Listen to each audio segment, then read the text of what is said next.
Самое удивительное в 17 серии это то, что она адаптирует не 4 главы, как обычно, а всего 2. Это получается, никакой вырезни сюжета не будет, и я зря ролик делаю? А вот и нет. Я здесь, чтобы защитить малышку Норн от необоснованных нападок. В комментариях под новеллой, в комментах под мангой, везде я видел лютый хейт по отношению к ней. Люди даже не пытаются понять ее чувства. Поэтому если вы ее хейтер, я попытаюсь вас переубедить. Если нет, тогда вы просто найдете поддержку какого-то нонейма с ютуба. А с вами Стил, вы на канале Steel Editing, и здесь я рассказываю про все, что мне интересно. 17 серия начинается с того, как родитель-вертолет летит спасать свою младшую сестренку от злобных хулиганов.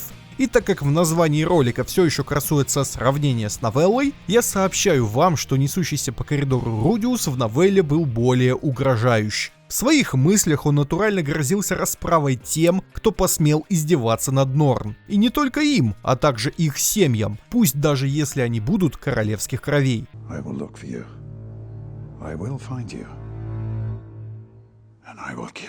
Ради своей семьи Серокрысов готов зубами рвать чужие ботинки. Оп! Отсылка для шарящих. Кроме того, в новелле, когда Руди узнал о затворничестве Норн, первая эмоция, что его захватила, это жесткий ступор. Он заново вспомнил свое прошлое и только потом пошел на разборки. А я же не могу никак пройти мимо вырвиглазного графония в этом моменте. Риния с Прусеной выглядят ненатурально приклеенными к заднему фону, а другие персонажи нарисованы не только в другой стилистике, но и попросту в неправильном масштабе. А вот это мыло я вообще отказываюсь комментировать. Знаете, я скучаю по великолепным задникам из первого сезона. Ну и чтобы уж совсем добить визуалом зрителя, нам показывают отлично прорисованные кадры воспоминаний, взятые из первого сезона. И нет, я не прекращу говорить об этом при каждом удобном случае, что бы ни писали в комментариях. Ну и давайте я покажу вам отличную иллюстрацию из новеллы, просто чтобы вы получили немного эстетического удовольствия. В общем, Руди бесцеремонно прерывает урок и, наплевав на учителя, начинает искать виноватых. А потом оказывается, что никто Норн, в общем-то, и не задирал. Просто весь класс вместе с учителем сравнивали ее, самую обычную девочку, с самим гениальным Руди. И знаете что? Вся эта сцена идет досконально по новелле, и это офигенно. Правда, офигенно, когда из книги ничего не вырезают. Разве что, когда первая девочка подняла руку,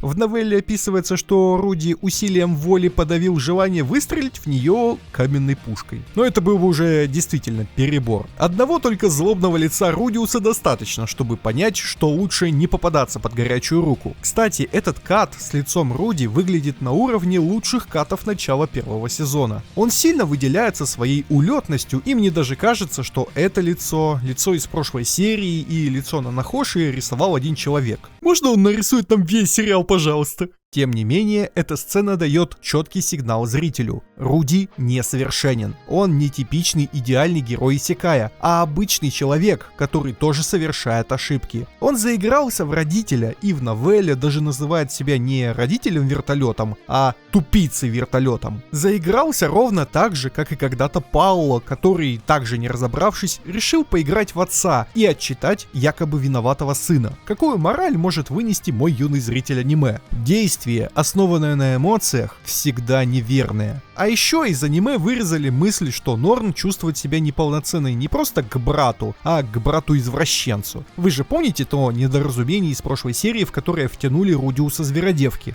Ну вот. Также из аниме вырезали попытку Рудиуса добиться от зверолюдок помощи, спросив их: «А что бы вы делали, если бы у вас был более сильный и умный родственник?» На что эти две дуры ответили, что они тут самые умные. А потом Риния вспомнила крутую тетю Гислен. В новелле Руди собирается с мыслями и решает просто прийти и выслушать сестренку. А Риния с Прусеной обещают помочь с проникновением в комнату Норн. В аниме же Руди в растерянности и не знает, что делать. Выходит из столовой, опирается на стену коридора, и после этого его догоняют трое девушек, которые вызываются помочь. И знаете, я сейчас скажу крамольную мысль, но аниме в этом моменте даже лучше. Да, и такое бывает. В проникновении Рудиусу даже помогает Ариэль, собрав на речь всех проживающих в общежитии. И тут у нас новая сцена. Сильфи внезапно говорит о том, что пыталась поговорить с Норн, но та даже слушать ее не желает. В новелле было упоминание того, что Сильфи пошла к Норн, но нет ни слова о том, что было после, будто бы автор совсем забыл о ней. Это что, аниме лучше новеллы? В общем, происходит... Bravo 6. Going dark. Тут и окно с цветком из новеллы, и тележка с бельем, и Руди забирается в окно при помощи магии каменного столба. Вы же не забыли, что аниме про гениального мага, а место действия — университет магии? Тем временем магии нам не показывали уже 4 серии подряд. А тут у нас и каменный столб, и Руди наколдовывает себе чашку с водой, которой не было в новелле. Это что, аниме лучше новелл? Ладно, эта шутка уже не смешная. Что вырезали, так это совершенно неуместный лифчик Пурсены, который Рудиус случайно нащупал, идя в потьмах. Равно как и совершенно лишнее описание того, что сидел он в тележке, наполненной бельем Сильфи. Все это абсолютно ломало погружение и было выпилено. По делам. Итак, Рудиус добирается до двери Норн, стучит в нее, а там... Хна!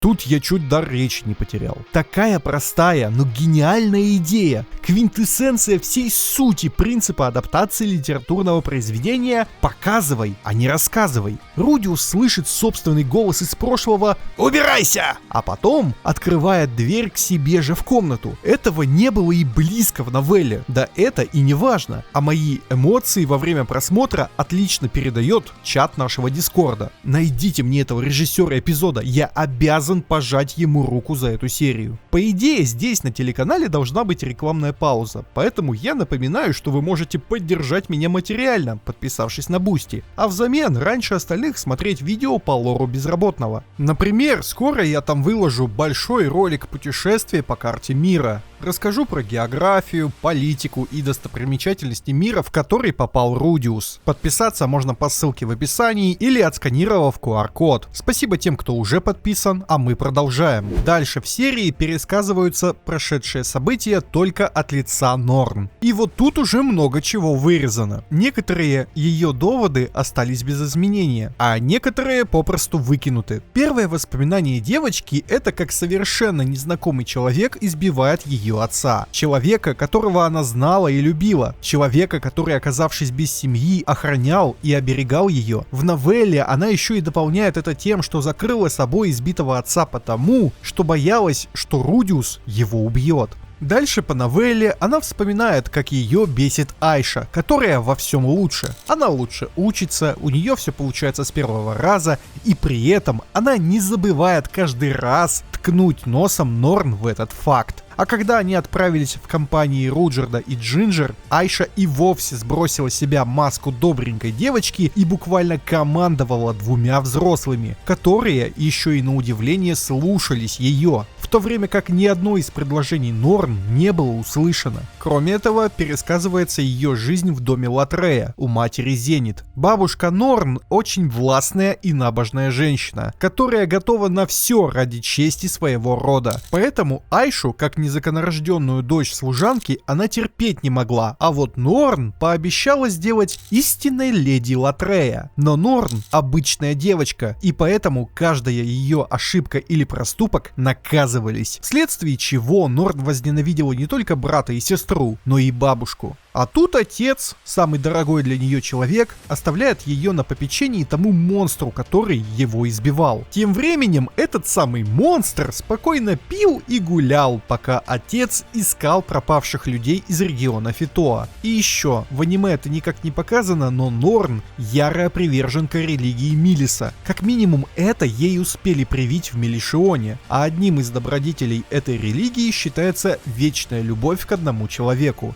Да, как у Клиффа Келлина Лис. А тут Рудиус не только пьяный, так еще и с какой-то другой женщиной. А еще, помните, я в разборе прошлой серии говорил, что из аниме вырезали момент, когда Айша с Норн подрались, и Руди пришлось на них прикрикнуть. Так вот, еще одной из причин Норн бояться брата было то, что в тот момент она испугалась, что Руди сорвется и побьет ее, как отца. Ведь больше некому ее защитить. Паула на Бегарите, Руджерт ушел, и Рудиус может делать все, что захочет. А если она будет жаловаться и возражать, то просто выкинет ее на мороз. Далее в новелле описывается то, как девочка адаптировалась к жизни в общежитии. Тут рассказывается про то, что ее подселили к демону, которых, следуя наставлениям бабушки и учению Милиса, следует убивать. Однако Мелисса оказалась хорошей и даже помогала Норн в учебе, ведь она поступила в университет в середине триместра, и догнать остальной класс ей было невероятно тяжело. Еще в аниме как-то мягко показан тот инцидент со зверолюдками. По новелле Норн считает, что Рудиус заставляет весь университет плясать под свою дудку, а Риния с Порсеной действуют от его имени. Знает ли жена, чем занимается ее муж? Такими вопросами задается набожная Норн. Но самое удивительное, что абсолютно все вокруг имели диаметрально противоположное мнение. Норн даже начала сомневаться в собственной адекватности.